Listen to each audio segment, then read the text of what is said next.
ಒಂದು ಮರ್ಡರ್ ಮಿಸ್ಟ್ರಿಯನ್ನು ಹೊತ್ತು ಅಜ್ಞಾತವಾಸಿ ಸಿನಿಮಾ ಥಿಯೇಟರ್ಸ್ಗೆ ಇದೆ ಏಪ್ರಿಲ್ 11ನೇ ತಾರೀಕು ಬರ್ತಾ ಇದೆ. ಇವತ್ತು ನಮಗೆ ಆ ಸಿನಿಮಾದ ಪ್ರಮುಖ ಪಾತ್ರವನ್ನು ನಿರ್ವಹಿಸಿರುವಂತಹ ರಂಗಾಯಣ ರಘು ಸರ್ ಇದ್ದಾರೆ. ಬನ್ನಿ ಅವ್ರನ್ನ ಮಾತಾಡ್ಸೋಗ್ತೀನಿ. ಸರ್ ನಮಸ್ತೆ. ನಮಸ್ತೆ ಸರ್, ಮೊದಲಿಗೆ ಅಜ್ಞಾತವಾಸಿ ಈ ಟೈಟಲ್ ಬಗ್ಗೆ ಹೇಳೋದಾದ್ರೆ ಏನಕ್ಕೆ ಸರ್ ಆ ಟೈಟಲ್?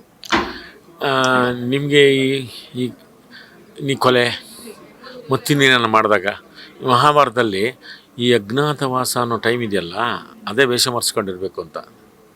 ಈಗ ವರ್ತಮಾನಕ್ಕೆ ಬಂದು ತಲೆ ಮರೆಸ್ಕೊಳ್ಳೋದು ಅಂತಾರೆ. ಕೊಲೆ ಪಲೆ ಮಾಡಿದಾಗ ಯಾರಿಗೆ ತಲೆ ಮರೆಸ್ಕೊಳ್ಳೋದು ಮಾಡೋದು ಯಾರಿಗೂ ಸಿಗಬಾರ್ದು, ಎಲ್ಲ ಹೋಗ್ಬಿಡ್ಬೇಕು, ಆಧಾರ್ ಕಾರ್ಡ್ ಚೇಂಜ್ ಮಾಡಬೇಕು, ಎಲ್ಲ ಗಡ್ಡ ಮೀಸೆಲ್ಲ ಬೋಲ್ಸ್ ತಲೆ ಬಳಸ್ಕೊಂಡು ಯಾವುದೋ ಹೆಸರು ಚೇಂಜ್ ಮಾಡ್ಕೊಂಡು ಬದುಕ್ಬಿಡ್ಬೇಕು. ಈ ಥರದ್ದೊಂದು ಈ ಸ್ಥಿತಿ ಈ ಸಿನಿಮಾದಲ್ಲಿ ಇರುತ್ತೆ, ಅದು ಉಳ್ಕೊಳ್ಳುತ್ತೆ. ಕೊನೆಗೆ ಅದು ಆ ಪ್ರೇಕ್ಷಕ ನಿಜವಾಗ್ಲೂ ಇದನ್ನು ಹೌದಾ, ಅದು ಗೊತ್ತೇ ಆಗಲಿಲ್ವಾ, ಗೊತ್ತಾಯ್ತಾ, ಬಿಟ್ಬಿಟ್ನಾ, ಈ ಪ್ರಶ್ನೆಗಳು ಹುಟ್ಟುತ್ತವೆ, ಎಲ್ಲ ಪ್ರಶ್ನೆಗಳು ಹುಟ್ಟುತ್ತವೆ. ರಂಗಾಯಣ ಸರ್ ಫಿಲಮಲ್ಲಿ ಇದ್ದಾರೆ ಅಂದರೆ ಅಲ್ಲಿ ಎಕ್ಸ್ಪೆಕ್ಟೇಷನ್ಸ್ ಜಾಸ್ತಿ ಇರುತ್ತೆ, ಅಷ್ಟು ಮಜಾ ಇರುತ್ತೆ ಆ ಸಿನಿಮಾದಲ್ಲಿ. ಸೊ ಇಲ್ಲಿ ನಿಮ್ಮನ್ನು ಯಾವ ಥರ ಎಕ್ಸ್ಪೆಕ್ಟ್ ಮಾಡ್ಬೋದು, ನಿಮ್ಮ ಪಾತ್ರದ ಬಗ್ಗೆ ಹೇಳೋದಾದರೆ? ನಿಜವಾಗ್ಲೂ ಅವರು ಪ್ರೇಕ್ಷಕರು ಏನು ನಿರೀಕ್ಷೆ ಮಾಡ್ತಾರಲ್ಲ, ಅದು ಆ ಥರದ್ದು ಈ ಪಾತ್ರಕ್ಕೊಂದು ಕುತೂಹಲ ಹುಟ್ಟುತ್ತೆ, ಈ ಪಾತ್ರಕ್ಕೊಂದು ಅಚ್ಚರಿ ಅಂತ ಅನ್ನಿಸ್ತಾರೆ. ಹೌದಲ್ಲ, ಹಿಂಗೂ ಆಗುತ್ತಾ ಅಂತ ಅನ್ನಿಸ್ತಾರೆ. ಈಗ ನಾವು ಆ ಕೊಲೆಗಳಲ್ಲಿ ಸುಮಾರು ಕೊಲೆಗಳು ಈ ಮನುಷ್ಯ ಹುಟ್ಟಿದ ಮೇಲೆ ನಡ್ಕೊಂಬಂದಿದ್ದಾವೆ, ಎಲ್ಲ ಒಂದೇ ಥರ ಕೊಲೆ ಆಗಿಲ್ವಲ್ಲ. ಇದು ಆ ಥರದ ವಿಶೇಷತೆಗಳಲ್ಲಿ ಹೋಗಿ ನಿಂತುಬಿಡುತ್ತೆ. ಈ ಮನುಷ್ಯ ಹಿಂಗೂ ಮಾಡ್ತಾನೆ, ಈ ಥರದ್ದು ಆಗುತ್ತಾ ಅಂತ. ಅದು ಕೊನೆಗೆ ಈ ಪ್ರೇಕ್ಷಕರಿಗೆ ಗೊತ್ತಾಗುತ್ತೋ, ಈ ಪಾತ್ರಗಳಿಗೆ ಗೊತ್ತಾಗಲ್ವ, ಹಾಗಾಗಿ ಹಂಗೆ ಹೋಗುತ್ತೆ ಅದು.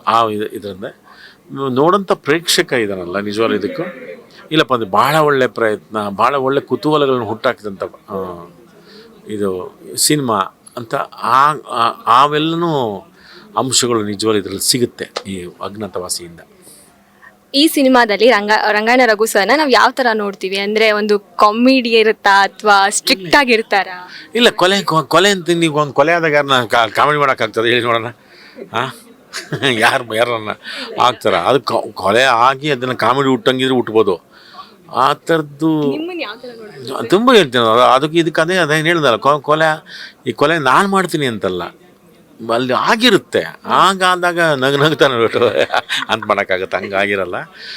ಅದು ಅದಕ್ಕೊಂದು ಗಾಂಭೀರ್ಯತೆ ಇರುತ್ತೆ, ಅದಕ್ಕೊಂದು ಕೆಟ್ಟ ಕುತೂಹಲ ಇರುತ್ತೆ, ಹೆಂಗಾಯಿತು ಅಂತ ಒಂದು ಇದಾಗುತ್ತೆ. ಅಯ್ಯಯ್ಯೋ ಮಾಡೇ ಬಿಟ್ರೆ ಅವ್ರನ್ನ ಅಂತ ಈ ಥರದ ಪ್ರಶ್ನೆಗಳು ಹುಟ್ಟಾಕುವಂಥದ್ದು ಇವೆಲ್ಲ ತುಂಬ ಒಂದು ರೀತಿಯಲ್ಲಿ ನಿಜವಲ್ಲೂ ಅದನ್ನು ಹುಡುಕ್ತಾ ಹೋಗುತ್ತೆ ಆ ಕೊಲೆ ಹೆಂಗಾಯಿತು ಅನ್ನೋದನ್ನು. ಅದಕ್ಕೆ ನೋಡಿಸ್ಕೊಂಡು ಹೋಗುತ್ತೆ, ತುಂಬ ಈಸಿಯಾಗಿ ನೋಡಿಸ್ಕೊಂಡು ಹೋಗುತ್ತೆ ಅದನ್ನು. ಸರ್, ನಿಮ್ಮ ಪಾತ್ರದ ಬಗ್ಗೆ ಹೇಳೋದಾದರೆ ನೀವೇನು ಪಾತ್ರ? ಇಷ್ಟೇ ನಾನು ಹೇಳಿದ್ನಲ್ಲ, ಇಷ್ಟೊತ್ತು ನಾನೇ ಇನ್ಸ್ಪೆಕ್ಟ್ರು ಅಂತ ಹೇಳಿದ್ನಲ್ಲಮ್ಮ, ಅದು ಆಗಿರುತ್ತೆ ಕೊಲೆನ. ಆ ಕೊಲೆ ಆಗಿದ್ದು ನಾನು ನನ್ನ ಪಾತ್ರದ ಬಗ್ಗೆನೇ ಹೇಳಿದ್ದು. ಅದು ಯಾಕಾಯಿತು, ಹೆಂಗಾಯಿತು, ಈಗ ಆಗುತ್ತಾ, ಕಥೆನೇ ನಿಂತಿರೋದು ನಿಮ್ಮ ಮೇಲೆ? ನನ್ನ ಮೇಲೆ ಇಲ್ಲ, ಎಲ್ಲರ ಮೇಲೂ ನಿಂತಿದೆ ಅದು ಕತೆ. ನಾನೊಬ್ಬನೇ ಅಂತಲ್ಲ, ಏನೇ ಶರತ್ ಇದ್ದಾರೆ, ರವಿಶಂಕರ್ ಗೌಡ್ರಿದ್ದಾರೆ, ಪಾವನಿ ಗೌಡ ಮತ್ತು ಸಿದ್ದು ಮೂಲಿಮನೆ, ಎಲ್ಲ ಇಷ್ಟು ಪಾತ್ರಗಳು ಸಮನಾಗಿ ಆ ಕೊಲೆಗೆ ಭಾಗಿದಾರರು, ಸಮನಾದ ಭಾಗಸ್ಥರು. ಅದಕ್ಕೆ ಅದಾಗುತ್ತಾ ಆಗಲ್ವಾ, ಅವರೇ ಮಾಡಿದಾರ, ಬೇರೆಯವ್ರು ಮಾಡಿದಾರ, ಇವರೆಲ್ಲ ಸೇರ್ಕೊಂಡು ಮಾಡಿ ಬೇರೆಯವ್ರಿಗೆ ಹಾಕಿದಾರ, ಅದನ್ನು ನೀವು ಟ್ರೈಲರ್ ನೋಡಿದ್ದೀರಲ್ಲ, ಅಷ್ಟು ಅದು.